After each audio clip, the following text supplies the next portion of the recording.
The Salvation Army is beginning a project it says will have a big impact on San Diego's constant struggle with homelessness. Welcome into the NBC 7 News at 6. I'm Mark Mullen. I'm Catherine Garcia. The Salvation Army is working on a $119 million downtown shelter. They plan to have short-term beds, sober living, and permanent affordable housing. Basically, this is a private-public partnership which local leaders say is desperately needed. NBC 7's Joey Safchik joins us now from the existing Salvation Army Center in Kearney Mesa, which, like many other facilities, Joey, around the city, is at capacity.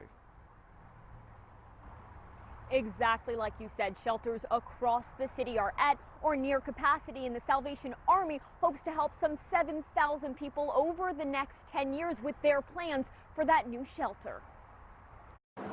While the number of unhoused people is on the rise, Christy is ready to rise out of her most trying time. When you leave an abusive relationship, you have two choices.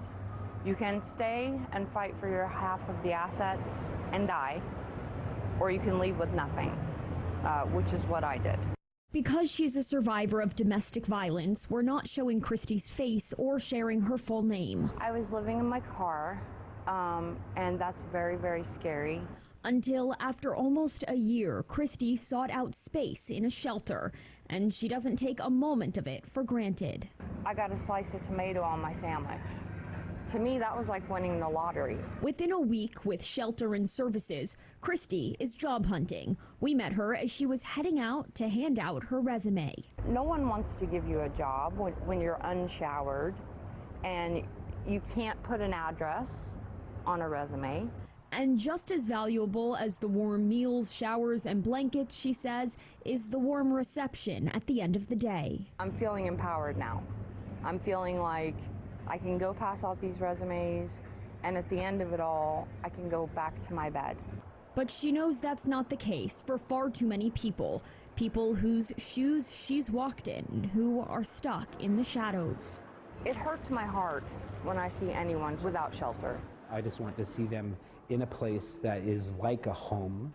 And Major Rob Reardon knows it too, which is why the Salvation Army is in the final stretch of fundraising for a 220-bed facility, so more people can be inside a renovated version of this building, not on the streets. Their health, their safety, their mental well-being, their emotional and spiritual well-being will all be addressed on our campus.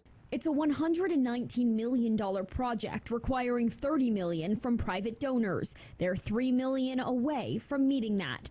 And they've already got $30 million secured for operating funds, with the expectation the campus will cost $4 to $7 million a year, starting, they hope, in 2027. We really believe that the private sector can help us make this happen. They've got hopes of helping more than 7,000 people over 10 years. And Christy is a reminder that each one of those people has the potential to walk towards better days. Do you feel hopeful right now? I do now.